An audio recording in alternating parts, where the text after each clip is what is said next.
एक बार की बात है, रोहन नाम का कबाड़ी गांव में कबाड़ लेने के लिए आवाजें लगा रहा था, लेकिन काफी देर तक घूमने के बाद भी उसे कबाड़ नहीं मिलता। रोहन भी घूम घूम कर थक गया होता है और सोचता है, कोई कोई दिन तो बहुत ही मनहूस होता है।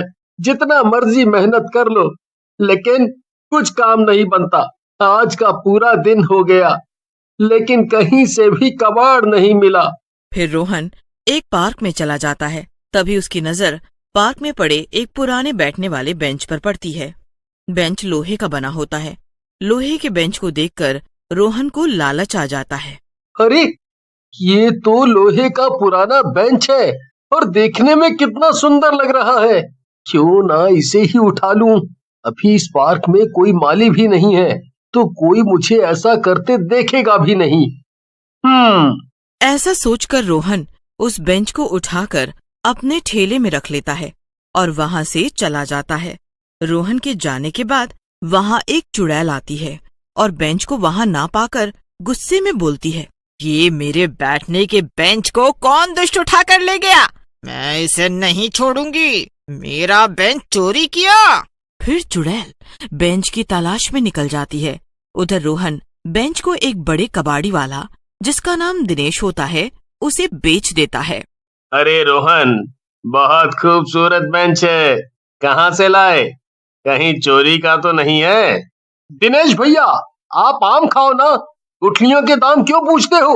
अगर आपको नहीं लेना तो मेरे पास और भी दुकानें हैं। तुम भी ना रोहन, जरा सी बात पर नाराज हो जाते हो। अरे भाई, मैं तो मजाक कर रहा था। तुम अपने पैसे पकड़ो।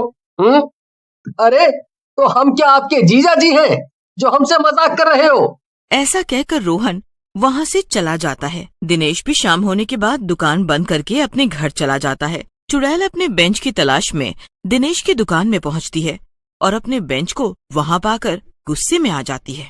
ये तो कबाड़ी मेरे बेंच को यहाँ उठाकर लाया था। मेरे प्यारे बेंच को अभी मजा चखाती हूँ इसको। ऐसा कहकर चुड़ैल दिनेश की दुकान के अंदर रखा सारा सामान यहाँ वहाँ फेंक देती है और अपने बेंच को लेकर चली जाती है। अगली सुबह जब दिनेश अपनी दुकान पर आता है और दुकान को अस्त व्यस्त देखता है, उसे बहुत गुस्सा आता है। ये सब किसका किया धरा है? मुझे लगता है ये सब उस दुष्ट रोहन ने किया है। मैंने थोड़ा सा मजाक किया तो उसने मेरी दुकान को ही खराब कर दिया, और तो और बेंच भी ले गया। इसको अभी मजा चखाता हूँ।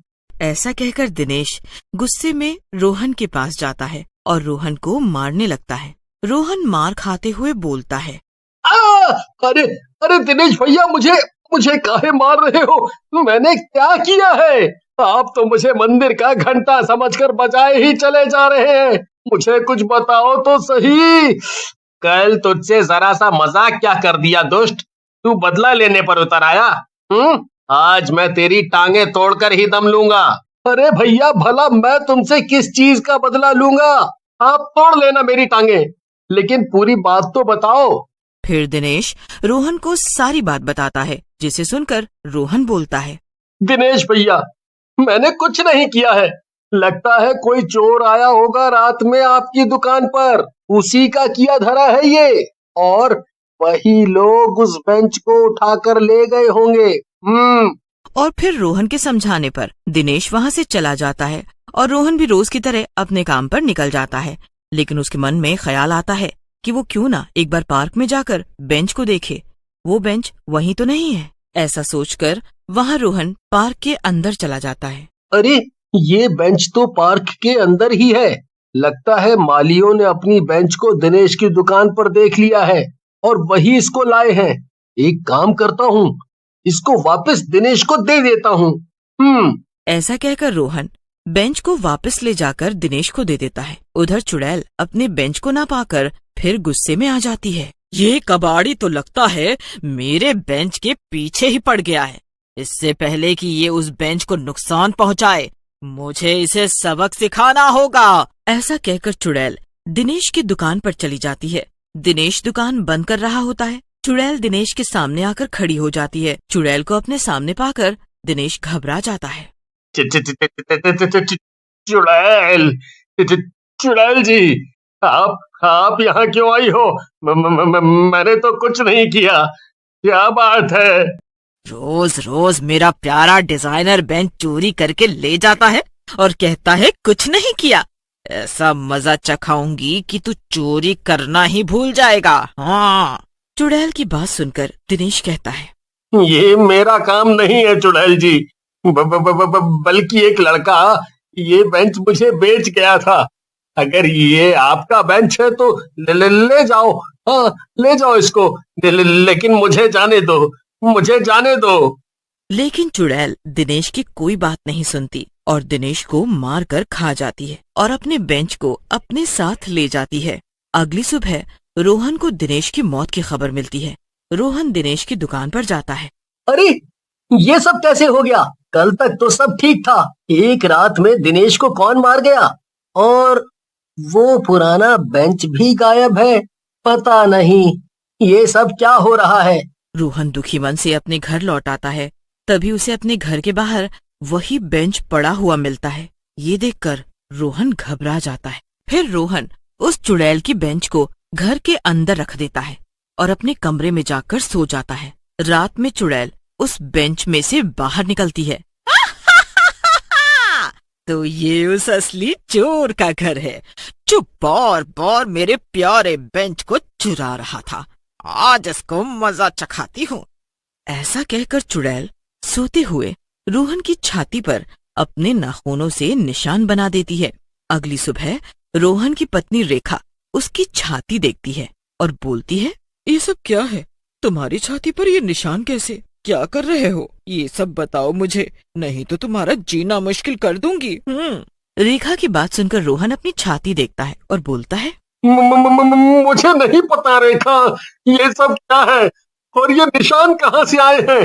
मैं तो कल रात अपने कमरे में तुम्हारे साथ ही तो था।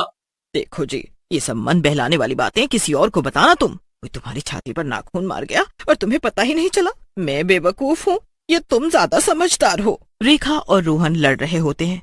तभी उनकी बेटी सपना आ जाती है और बेंच पर बैठते हुए बोलती है, अरे आप दोनों लड़ो मत, जब देखो लड़ते ही रहते हो।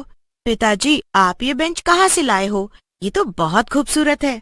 सपना को बेंच पर बैठते देख रोहन घबरा जाता है और बोलता है, अरे सपना, सपना, उस बेंच पर मत बैठो, उठ जाओ, मैं तुम्हें बताता हूँ। लेकिन इससे पहले सपना उठती, वो बेंच सपना को अपने अंदर खींच लेता है।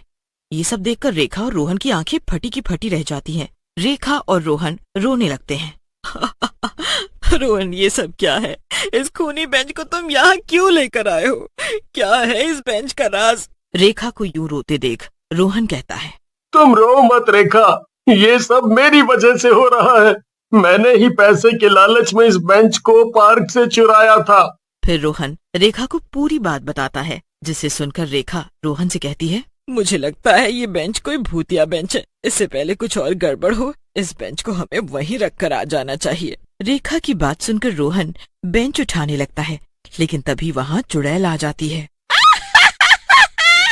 कहाँ ले जा रहे हो इस बेंच को? तुम ही तो इस बेंच को अपने पास रखना चाहते थे ना? मैं तो खुद ही ले आई तुम्हारे लिए अपने इस प्यारे प्यारे बेंच को। चुड़ैल को वहाँ देखकर रोहन और रेखा घबरा जाते हैं। रेखा डरते डरते बोलती है, चुड़ैल जी, हमसे गलती हो गई है, हमें माफ कर दो। मेरे पति पैसों के लालच में आ गए थे। हम आपके बेंच को वहीं वापस रख देंगे, हमें माफ कर दो। लेकिन चुड़ैल रेखा को जोर से धक्का देती है। रेखा दूर जाकर गिरती है। अब गलती की है तो इसका दंड भी भुगतना पड़ेगा। अब तुम सबको जान से मार कर ही मैं यहाँ से जाऊंगी। रेखा को चोट लगी देख रोहन गुस्से में आ जाता है और बेंच को तोड़ डालता है। बेंच के तोड़ते ही रोहन की बेटी सपना वहाँ वापस आ जाती है और चुड़ैल जलने लगती है।